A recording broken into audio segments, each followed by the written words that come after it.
manunggal liniment, Celebrity Kojic Soap, Hag, Celebrity Beauty Soap. This time check is brought to you by ACS Manufacturing Corporation, ISO certified, world-class quality. Aksyon! Balita Evening Edition. Magadulong sa inyo sang mga nagapanguna nga balita lokal, national, international, sports, kag entertainment. Aksyon! Balita Evening Edition. Kagkaroon ang inyong news team. Una sa balita, una sa aksyon.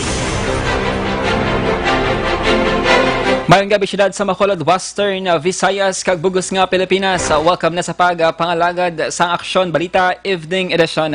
Karon nga daw Biyernes, Marso 13, tuig 2020. Makita live sa official Facebook page sa Aksyon Radyo Bacolod. Bisita man sa among YouTube channel ang Aksyon Radyo Bacolod. Kag mabatian pagi sa www.actionradyobacolod.com.ph. Kaming inyo mga tagbalita. Aksyon ang Defensor. Kag Aksyon Dale Salazar para sa mga headlines sa mga balita lokal. Konsihal sa Banwasang Toboso nakitaan sang sintomas sang COVID-19. Talatapan sa New Government Center sa siyudad sa Bacolod, ipaidalom sa disinfection. Sa balita national, Presidente Duterte magapabilin sa Manila agud mag-monitor sa tanan nga measure nga ginapatuman batok sa COVID-19. Babayi nga nagpositibo sa COVID-19 nagtuyo magpalagyo sa hospital sa siyudad sang San Juan. Kag sa aton balita international, Estados Unidos naglansar sang airstrike batok sa 5 ka storage facilities sang Iraq. Sa sports balita, NBA player nga nagpositibo sa COVID-19 nagpagwa sang public apology. Kag sa aton balita entertainment, Metro Manila Summer Film Festival ginpaisol tungod sa COVID-19. Detalye sang mga balita lokal pagkatapos gid lamang sini.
Tamang paraan ng paghuhugas ng kamay.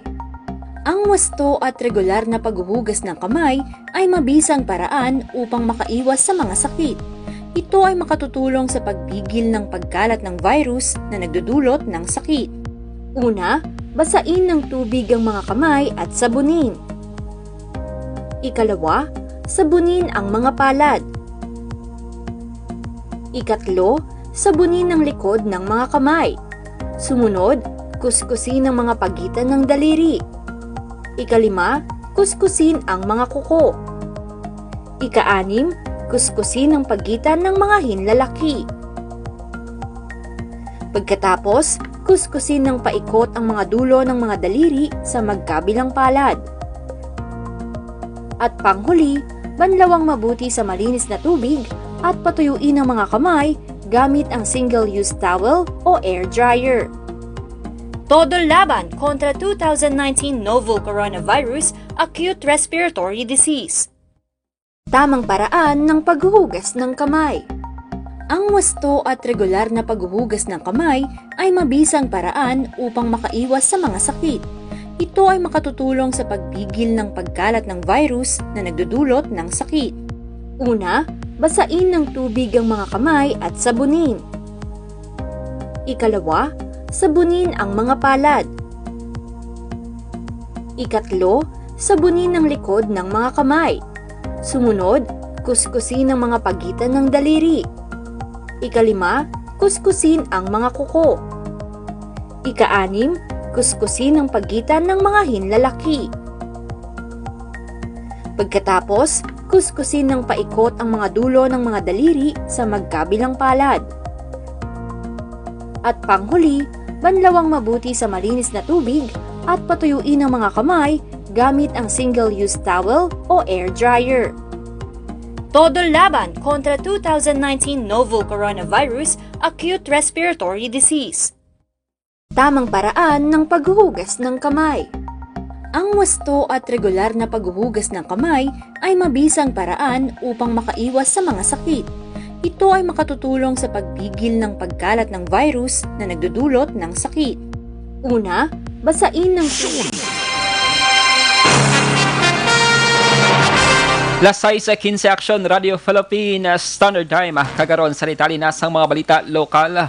Gindala sa hospital sang gobyerno ang isa ka konsehal sa banwasang Toboso matapos nagbatsyag sang simptomas sang coronavirus disease sa 2019 o kon COVID-19.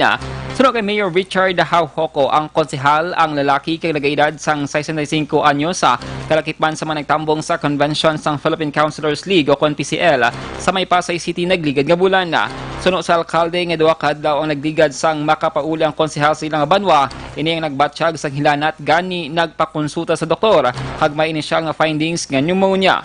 Bangod sa padayon nga hilanat, gindalang konsehal sa hospital agud makuhaan sang swab specimen subong adlaw.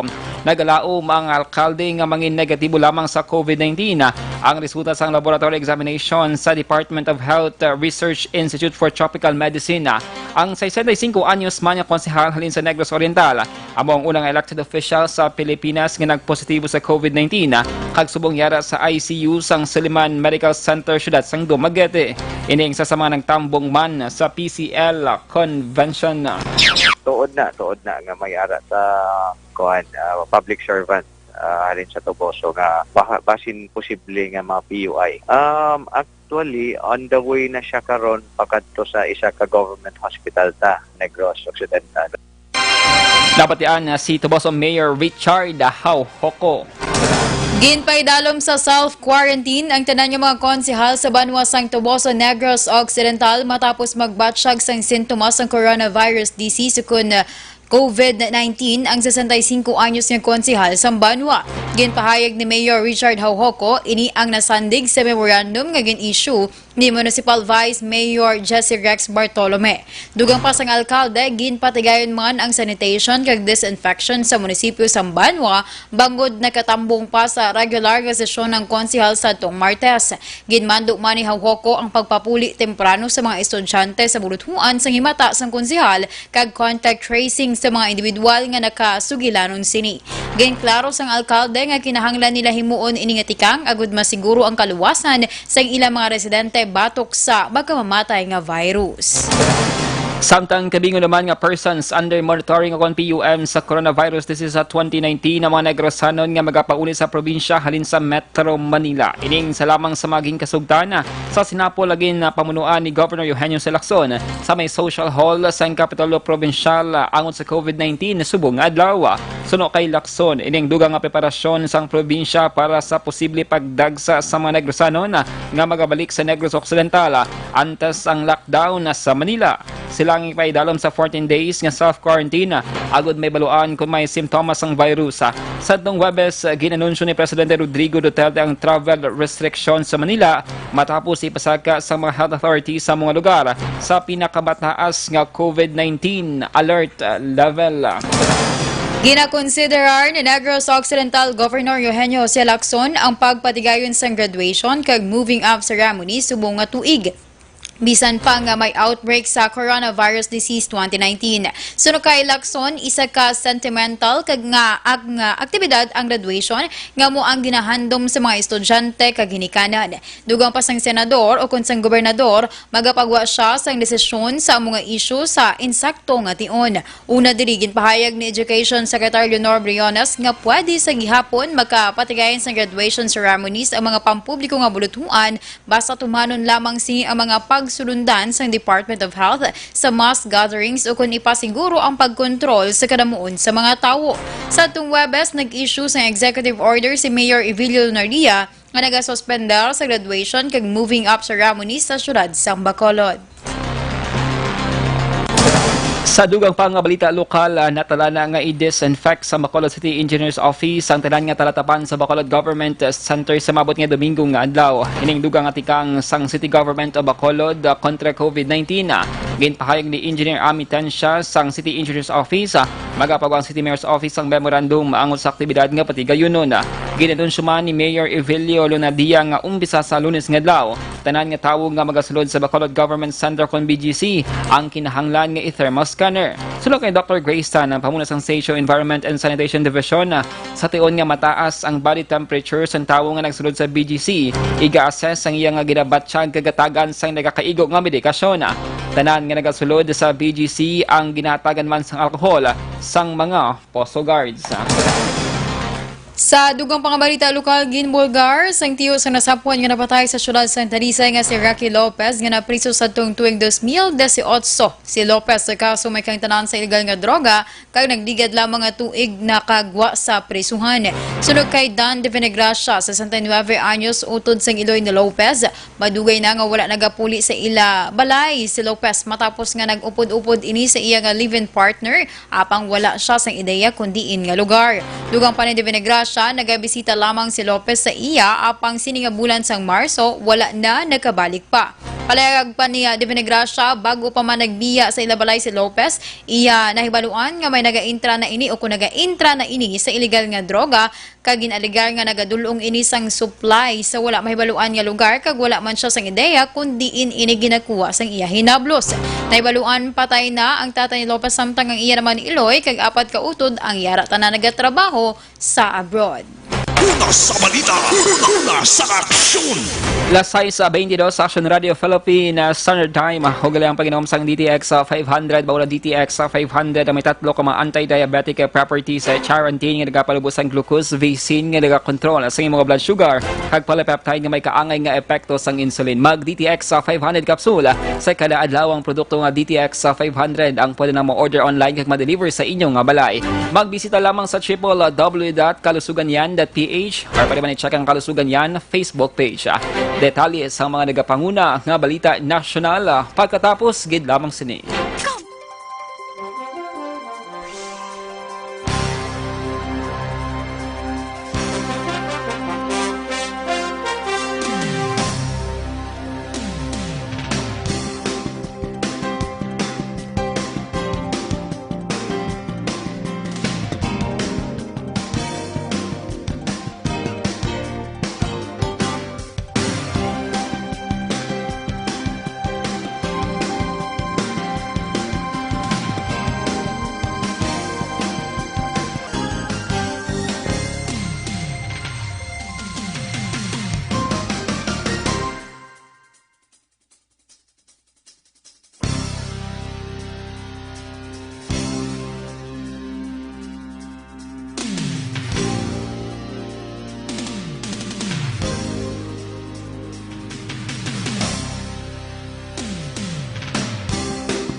mabisang paraan ng paghuhugas ng kamay. Ang wasto at regular na paghuhugas ng kamay ay mabisang paraan upang makaiwas sa mga sakit. Ito ay makatutulong sa pagpigil ng pagkalat ng virus na nagdudulot ng sakit. Una, basain ng tubig ang mga kamay at sabunin. Ikalawa, sabunin ang mga palad. Ikatlo, sabunin ang likod ng mga kamay. Sumunod, kuskusin ang mga pagitan ng daliri. Ikalima, kuskusin ang mga kuko. Ika-anim, kuskusin ang pagitan ng mga hinlalaki. Pagkatapos, kuskusin ng paikot ang mga dulo ng mga daliri sa magkabilang palad. At panghuli, banlawang mabuti sa malinis na tubig at patuyuin ang mga kamay gamit ang single-use towel o air dryer. Todo laban!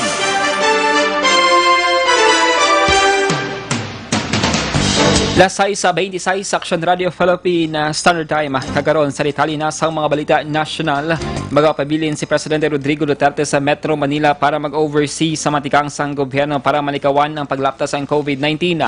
Sunod kay Presidential Spokesman Salvador Panelo, luyag sang asawa ni Duterte nga magbalik ini sa mga syudad sang Davao apang mas ginpili sang Chief Executive nga magpabilin sa Manila.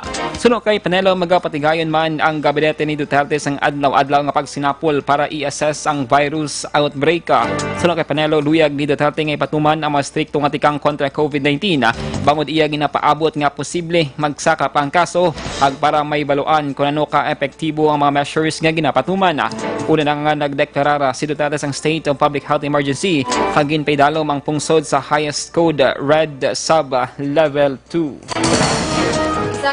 Puno anyos nga pasyente nga babayi ang nagpositibo sa coronavirus disease 2019 ang nagtuyo nga magpalagyo sa isa ka hospital sa syudad sa San Juan.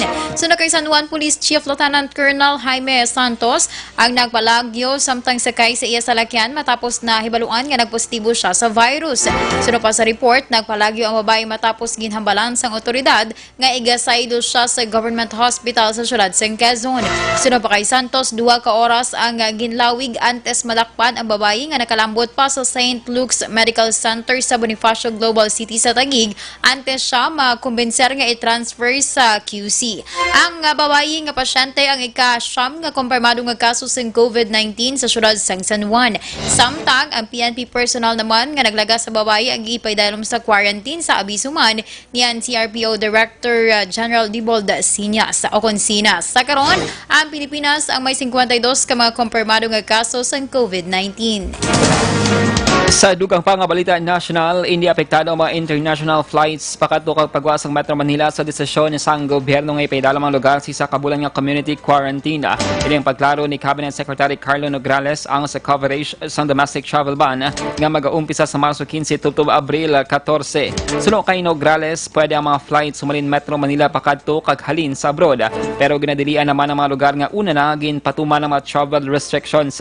Ginpatahag ni Nograles, tugutan naman ang mga foreign nationals nga magbalik sa ilang pungsod humalin sa Metro Manila. Kinklaro man ni Nograles ang magikan abroad nga magalabay sa naiya sa Pasay City ang kinahanglan nga magapabilin sa Metro Manila tubtob nga makakas ang domestic travel ban. Exempted naman sa ban ang pagtransport sa mga goods humalin sa probinsya pakato sa Manila, pero dapat sundon ang guidelines sang gobyerno nasyonal. Ginanunsyo sang Social Security System o kun SSS nga may nakahanda nga 1.2 bilyon pesos nga mahimo ihatag nga unemployment benefits subong nga may mga mahimo madulaan sang trabaho tungod sa COVID-19. Sunod kay Finance Secretary Carlos Dominguez III, handa ang SSS nga magpagwa sang 660 milyones kung naglambot sa 60,000 ang madulaan sang trabaho kag ang kada miyembro magabaton sang 11,000 pesos. Apang kung ipangabay sang miyembro ang maximum cash benefit, magalambot sa 20,000 pesos ang sarang ipagwa sang SSS. Sa pagbanta, magalawig ang sitwasyon tungod sa COVID-19 tubtob sa Hunyo sa diin 30 tubtob sa 60,000 ka mga trabahante ang posible madulaan sang trabaho tuga sa mga tikang nga ginahimo sang kompanya para mabuhinan ang ilang nga pagkapiyerde. Una sa balita, una sa aksyon. Lasay si Media Action Radio Philippine Standard Time. Detalye sa balita international, sports kag entertainment. Pagkatapos gid lamang sini.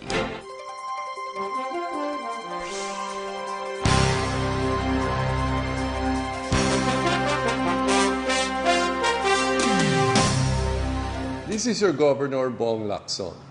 For the past weeks, the novel coronavirus, now named COVID-19, has caused fear and uncertainty to the entire world and humanity. As of today, we have no positive case of COVID-19. In addressing this situation, the provincial government created the Provincial Novel Coronavirus Task Force to provide local health offices and hospitals with guidelines and protocols on COVID-19, disseminate information on COVID-19 status and prevention, activate the Barangay Health Emergency Response Team or BHERTS, composed of the Barangay Captain, Barangay Health Workers, and TANUDs, to identify and report persons under investigation, as well as to strictly implement home quarantine for persons under monitoring. The BHERTS is our primary instrument in identifying people with recent travel history from abroad. Establish and activate isolation and quarantine rooms for PUIs for hospitals in Negros Occidental. Provide trainings for personnel to respond and transport persons under investigation. Reactivation of the Provincial Infectious Disease Action and Control Committee, or PIDAC, whose main function is to manage interagency collaboration and coordination on the prevention and control of infectious disease. To all the Negrenses, your health, safety, and well-being is the paramount concern of your provincial government. Please be assured that due diligence is being exercised to protect all of you from the dreaded COVID-19. Please continue practicing basic hygiene and preventive measures with constant hand washing, use of alcohol-based sanitizers, observance of cough etiquette, and the use of masks if you have cough and cold symptoms. Thank you, and let us continue to implore God's protection for everyone. Avance, Negrense.